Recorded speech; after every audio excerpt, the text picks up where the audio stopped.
बात होगी इस वीडियो में कुछ ऐसे हार्मोन्स के हवाले से जो आपको बॉडी का वेट मैनेज करने में हेल्प आउट कर रहे होते हैं। वो दरअसल अगर उनको फैट बर्निंग हार्मोन कहा जाए तो ये गलत ना होगा। अब ऐसे 6 हार्मोन्स हैं जो कि बॉडी का मेटाबॉलिज्म मेंटेन कर रहे होते हैं, इन दिस सेंस कि बॉडी वेट लोअर साइड पे रख रहे होते हैं। अगर आप बॉडी में उनकी सिक्रीशन को अपनी डाइटरी पैटर्न से, अपने रूटीन से सेट कर लें तो ये आपको वेट मैनेज करने में बेहद हेल्प आउट करेंगे। जो वेट गेन का काम करवा रहा होता है वो है इंसुलिन। अब इंसुलिन एक ऐसा हार्मोन है जो कि बॉडी में फ़ैट की प्रोडक्शन ज़्यादा करवा रहा होता है, ग्लूकोज को भी सेल्स में जाके स्टोर करवा रहा होता है। अब इससे वेट गेन हो रहा होता है, लेकिन इसके मुकाबले में बाकी जितने भी हार्मोन्स हैं वो सारे फैट बर्निंग का काम कर रहे होते हैं, बॉडी के मेटाबॉलिज्म को तेज़ करते हैं, सेल्स से ग्लूकोज को निकलवा रहे होते हैं। उनमें जो सर फहरिस्त है, जो एक इंपॉर्टेंट हार्मोन है, वो थायराइड हार्मोन है। अब थायराइड बॉडी का मेटाबॉलिज्म को इन्हेंस कर रहा होता है, इसके लिए आयोडीन बेहद ज़रूरी है। अगर आयोडीन की डेफिशिएंसी होगी बॉडी में तो ये सही तरह काम नहीं करेगा। तो आपको बॉडी में आयोडीन की रिक्वायरमेंट को पूरा रखना चाहिए ताकि इसका लेवल बॉडी में मेंटेन रहे और आपका जो एक्सेसिव वेट गेन है ऐसी कोई प्रॉब्लम आपको ना देखने को मिले। इसके अलावा सेलेनियम है, वो अपनी डाइट में आप कंप्लीट रखें। एग वाइट, सी फिश, ये ऐसे कंपाउंड है जिसमें आयोडीन ज़्यादा पाया जाता है।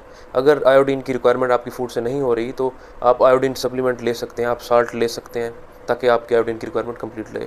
जो नेक्स्ट नंबर पे आता है वो है इंसुलिन लाइक ग्रोथ फैक्टर। अब ये इंसुलिन नहीं है, लेकिन इसका जो स्ट्रक्चरल सिमिलैरिटी है, जो इसकी केमिस्ट्री है, वो इंसुलिन से मैच कर रही होती है। लेकिन दरअसल ये फैट बर्निंग हार्मोन है, ये भी आपकी बॉडी में फैट बर्निंग का काम कर रहा होता है। अगर बॉडी में एस्ट्रोजन का लेवल ज़्यादा हो जाएगा या इंसुलिन का लेवल रेज्ड होगा तो इंसुलिन लाइक ग्रोथ फैक्टर जो है वो सही तरह काम नहीं कर पा रहा होगा। आपको अपनी डाइट में कार्ब्स को कम करना होगा ताकि इंसुलिन लाइक ग्रोथ फैक्टर अपनी मैक्सिमम एक्टिविटी दिखा सके और जो बॉडी का मेटाबॉलिज्म है वो इन्हेंस हो सके। अब जो नेक्स्ट पे आता है वो है growth hormone. Growth hormone body में फास्टिंग से बढ़ रहा होता है।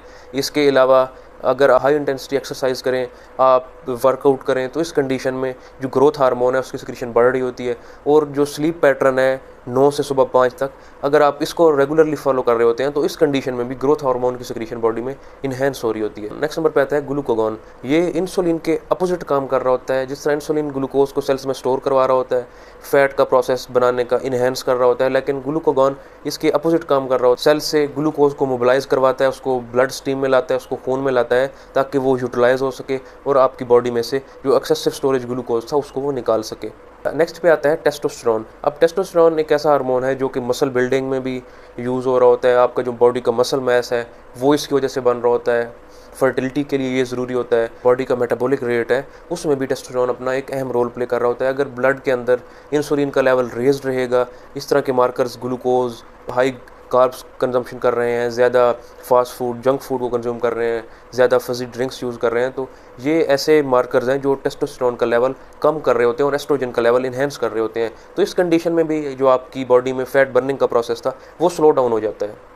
तो आपको ऐसी रेमेडी ज़रूर अपनानी चाहिए ताकि आपका टेस्टोस्टेरोन का लेवल भी बॉडी में बूस्टअप रहे। तो इसको रोकने वाले मीडिएटर्स थे, आप उनको अपनी डाइट से कट ऑफ कर दें। नेक्स्ट नंबर पे आता है कॉर्टिसोल।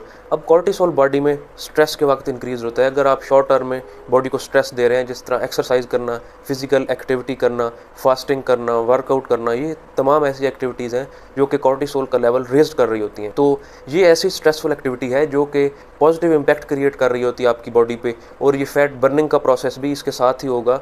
अगर ज़्यादा कोई हार्श किस्म की स्ट्रेस एक्टिविटी है तो वो बॉडी के अगेंस्ट तब काम करेगा कॉर्टिसोल, तब बॉडी का मसल मास रिग्रेस होना शुरू हो जाएगा आपकी बॉडी पे, तब नेगेटिव इम्पैक्ट क्रिएट होगा। लेकिन जो इस टाइप की स्ट्रेस है जो आप फिजिकल एक्टिविटी से बॉडी को देंगे, फास्टिंग से देंगे, हाई इंटेंसिटी ट्रेनिंग से, वर्कआउट से, तो ये बॉडी पे पॉजिटिव इम्पैक्ट क्रिएट करते हैं और आपका जो बॉडी का मेटाबॉलिज्म है इसकी वजह से वो भी बढ़ रहा होता है। तो ये कुछ ऐसे हार्मोन्स हैं, अगर आप इनको मद्देनज़र रखें, आप अपनी डाइट को ऐसा करें, अपनी रूटीन को आप ऐसा करें, फास्टिंग, एक्सरसाइज, इसको रूटीन का हिस्सा बना लें, वेट गेन जैसे प्रॉब्लम से बच सकते हैं।